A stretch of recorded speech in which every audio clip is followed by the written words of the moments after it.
அதாவது உடற்பயிற்சி பண்ணுறது எல்லாத்துக்கும் தேவையாக இருக்குது. ஆனால் பண்ண மாட்டேன்றாங்க. பண்ணுறது ஏன்னா அது அவ்வளோ கஷ்டமாக இருக்குது.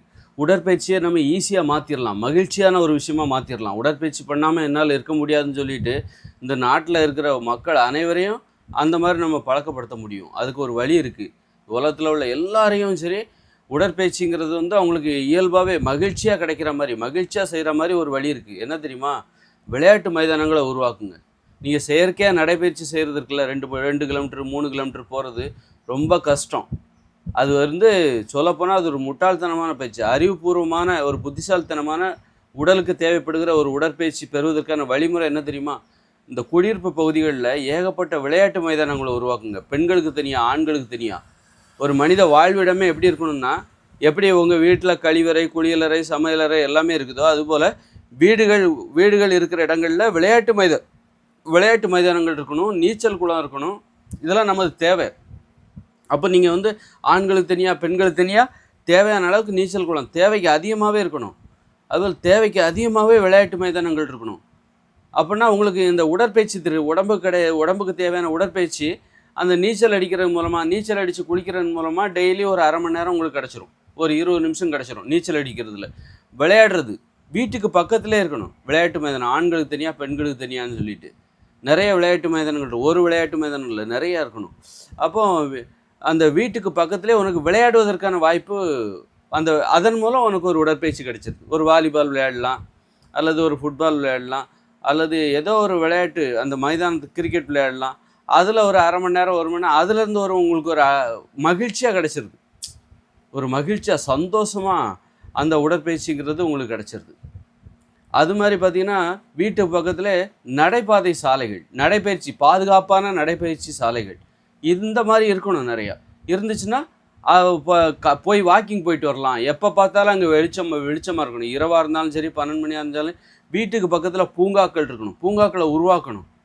அது மாதிரி தான் நமது வாழ்க்கை முறையே அப்படி தான் இருக்கணும். அப்போ தான் உங்கள் உடம்புக்கு தேவையான உடற்பயிற்சி மகிழ்ச்சியான வழியில் கிடச்சிரும், சந்தோஷமான வழியில் கிடச்சிரும். யாராவது பக்கத்தில் கிரவுண்டை வச்சுக்கிட்டு விளையாட்டு மைதானங்களை வச்சுட்டு விளையாடாமல் இருப்பாங்களா? உங்கள் வீட்டுக்கு பக்கத்தில் விளையாட்டு மைதானங்கள் இருக்குது, விளையாடாமல் இருப்பீங்களா? கண்டிப்பாக விளையாடுவீங்க. அது ஆண்களுக்கு தனியாக, பெண்களுக்கு தனியாக அந்த மாதிரி நிறைய உருவாக்கணும். அதுபோல் உடற்பயிற்சி கூடங்கள் கட்டணம் இல்லாமல் இருக்க வேண்டும்.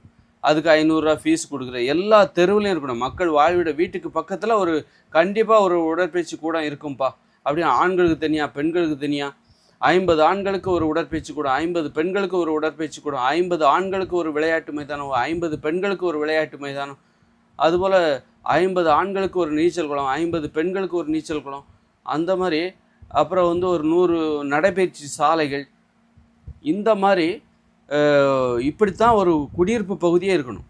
ஒரு தெருங்கிறது அப்படி தான் இருக்கணும். அப்போ உங்களுக்கு உங்கள் உடம்புக்கு தேவையான உடற்பயிற்சிங்கிறது தானாகவே கிடச்சிரும்.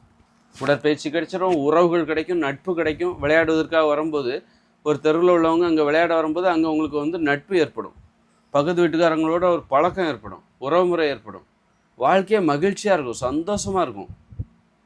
அதை விட்டுட்டு இன்றைக்கி அதெல்லாம் இல்லாதனால நடைப்பயிற்சி செய்கிறது பார்த்திங்கன்னா ஒரு 100 பேரில் 4 பேர் தான் நடைப்பயிற்சி செய்கிறாங்க. அவங்களும் கஷ்டப்பட்டு செய்கிறாங்க. பண்ணால் தான் ஏதாவது சுகர் இதெல்லாம் குறையும், உடம்பு ஆரோக்கியம் அப்படின்னு நினச்சிட்டு அதே ரெகுலராக பண்ண முடியல. அப்பப்போ அவங்க என்னால் முடியலை அப்படின்னு இன்றைக்கி லீவ் விட்டுறேன் அப்படின்னு சொல்லி அப்புறம் அந்த மாதிரி போராடி அவ்வளோ கஷ்டமான அது சொல்லப்போனால் புத்திசாலித்தனமாக நம்ம உடம்புக்கு தேவையான உடற்பயிற்சியை நாம் பெற முடியும். ஆனால் நாம் என்ன பண்ணுறோம், அந்த புத்திசாலித்தனத்தை பண்ணாதனால இந்த மாதிரியான முட்டாள்தனங்களை வேறு ஏற்றுக்கொள்ள வேண்டியிருக்கு. இது ஒரு முட்டாள்தனம் தான். தனியாக போய் நடந்துட்டு வர்றது, ஒரு தனியாக போய் நடைப்பயிற்சி அப்படி இப்படின்னு கஷ்டப்படுறது ஒரு முட்டாள்தனம் தான். அதனால் புத்திசாலித்தனமான ஒரு நடைமுறை இருக்குது. எல்லோரும் உடற்பயிற்சி சின்ன வயசில் முதற்கொண்டு, வயசானவங்க முதற்கொண்டு ஒரு விளையாடலாம். ஒரு டெய்லி அரை மணி நேரம் விளையாடலாம், 1 மணி நேரம் விளையாடலாம். அப்படி வீட்டை விட்டு வெளியில் வருவாங்க. அப்படி இருக்கணும். அந்த மாதிரி தான் நம்ம வாழணும். ஒட்டுமொத்த ஒரு நாட்டு மக்களே நம்ம உடல் ஆரோக்கியத்தை நம்ம கொடுக்க முடியும், அவர்களை மகிழ்ச்சியாக மாற்ற முடியும். நாட்டு மக்களை மகிழ்ச்சியாக வச்சுருக்கணும் அப்படின்னா அதுக்கு நீங்கள் குக்கர் கொடுக்குறீங்களா, அல்லது மிக்சி கொடுக்குறீங்களா, டிவி இலவசமாக கொடுத்துட்டா அவங்க வந்துட மாட்டேன். இந்த மாதிரி விளையாட்டு மைதானங்களை உருவாக்குங்க,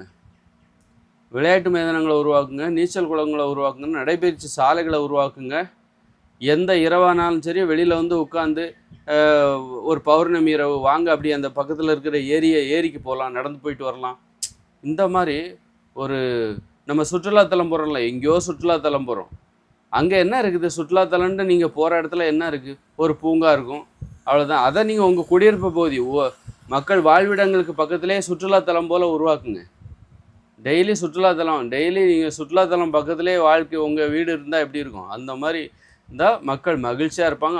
அவங்க உடலுக்கு தேவையான உடற்பயிற்சி கிடச்சிரும், உறவு முறைகள் ஏற்படும். அப்போ இதை விட வேறு என்ன இருக்குது? அப்போ இந்த வெளிநாடுகளுக்கெல்லாம் போக மாட்டாங்க. என் நாட்டில் இருக்கிற இந்த இன்பம் அப்போ இந்த மாதிரியான இன்பம் உள்நாட்டிலே கிடைக்கும்போது நீங்கள் வெளிநாட்டு மோகம் படித்து முடிச்சுட்டு ஏன் வெளிநாட்டுக்கு போக போகிறீங்க? உங்கள் கல்வி திறமை எல்லாத்தையும் எதுக்காக வெளிநாட்டோட வளர்ச்சிக்கு பயன்படுத்த போகிறீங்க? உங்கள் நாடே உங்களுக்கு ரொம்ப பிடிச்சி போயிடும். ஏன் வெளிநாட்டுக்கு போகிறாங்க?